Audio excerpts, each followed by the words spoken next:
Hi friends, hi neighbors. Welcome back to another video of Cooking with Neighbors. It is I, Jerri-ellen, and today we're baking a recipe from a 1917 cookbook that doesn't require any eggs. And I'll put the info of the cookbook on the screen. Excuse the mess behind me. This weekend, well, you'll be seeing this probably Monday. It's the weekend, and Lucien is moving in, and we're just piling things in the dining room for him and then slowly putting it away. So, anywho. Okay, I am going to prepare my pan. My oven is preheating to 350 degrees Fahrenheit because the recipe says to bake in a moderate oven, and moderate is 350 to 375. So I'm going to do it at 350. And it doesn't say what size bundt pan to use, or what size bundt pan. It doesn't say what size pan to use. I'm going to use a bundt pan because I love bundt pan. So I'm guessing a bundt pan will do. It doesn't require any eggs. This cookbook was published by Royal Baking Powder to help people save on eggs at the time. Excuse me. Harrietta wanted to go out.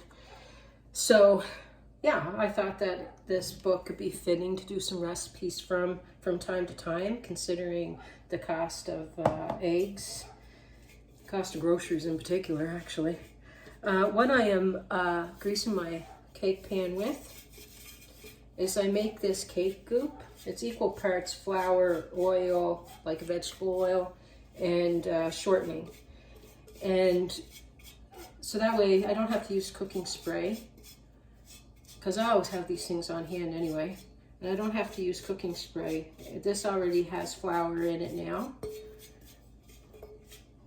And it works really well for getting in the nooks and crannies of bundt pans especially. Anyway, thought I'd share that. Okay, that is done. Put a coffee on as well. What am I doing here? Well, let's do my dry ingredients first. Let's do my dry. I have 2 cups of all-purpose flour,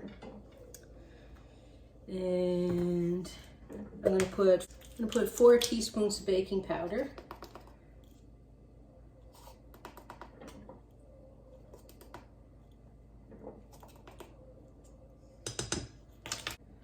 It says a teaspoon of nutmeg, but I'm assuming that it's like dry or powder, like, you know, ground nutmeg. I have fresh, so I don't need it to put like a teaspoon in because it's a lot stronger, the fresh. So I'm just going to grate some nutmeg in there. And what else does it? Shine. Teaspoon of cinnamon and a teaspoon of cloves, ground cloves, I'm assuming.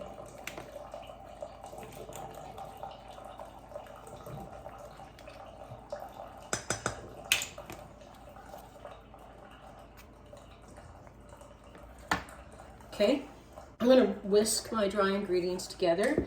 And I'm going to add my raisins to my dry because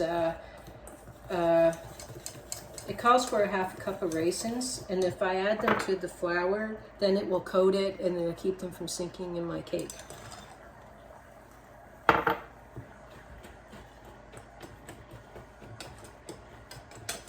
going to put my dry ingredients aside. And I'm going to get my coffee. Put my goop away.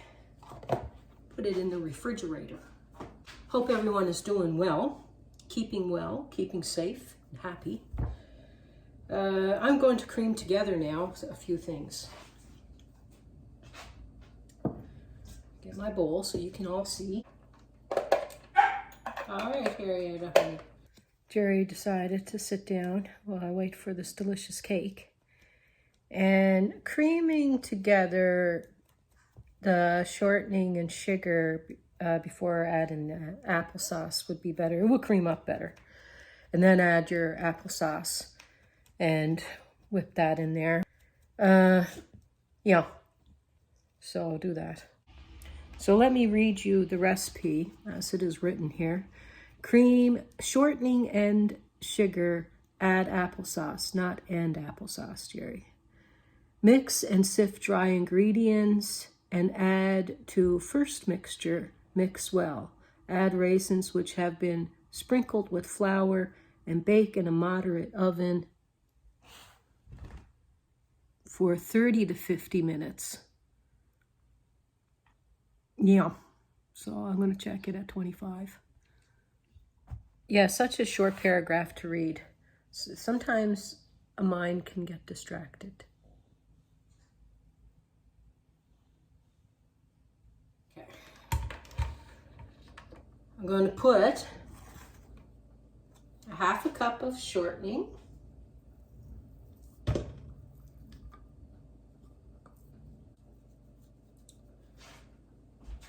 1 cup of sugar, 1 cup of applesauce. I'm using unsweetened. It's usually when I use applesauce in recipes, I use unsweetened.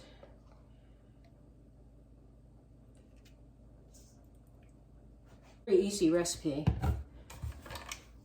It seems to be.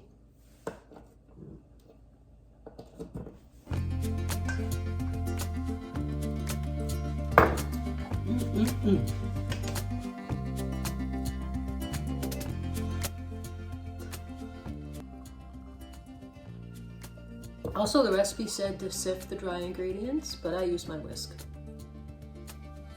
You want to know what's funny? The book gives like the 2 versions. One's called the old way, and one's called the new way. New way is the 1917 way, I guess. So I found that funny. So I'll share both of the versions with you. It even says to sprinkle the raisins with flour. See? I'm gonna add my stuff. The applesauce all over my arm.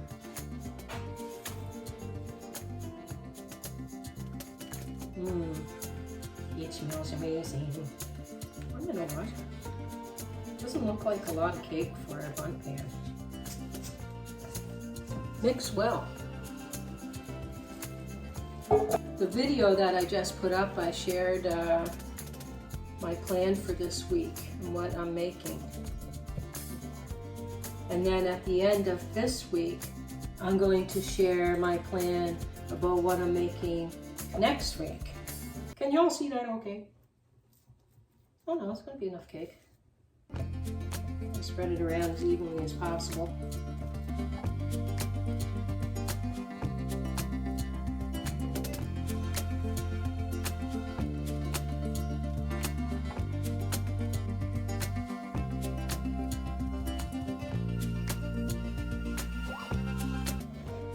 I'll do the toothpick test,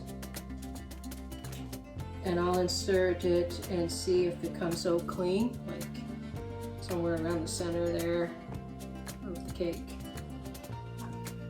Not too close to the tube part, not too close to the sides.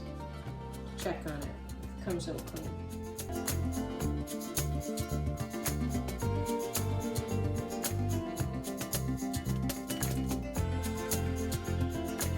Okay, put it on in. You know me, a lot of times, second shelf from the bottom, push to the center of the rack. So it's only been out a couple of minutes. Took my oven at 350 degrees Fahrenheit. Took it about 40 minutes. And it's still hot. I want to show you. Take a smell. Thumbnail like this. We have 2 kitty cats here now, Mooney and Damos. I hear Mooney.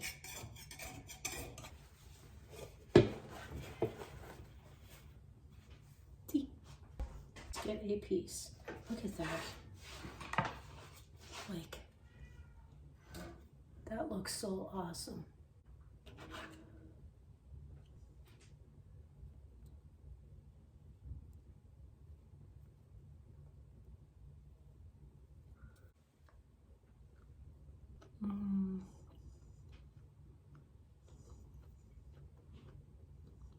Smell the cloves.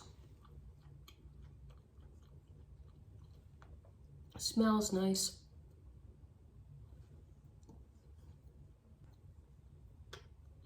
I like it. I do. In the description box, I'm going to share both versions with the egg. The egg one, it uses butter instead of shortening and stuff. Slightly different. I'm going to link at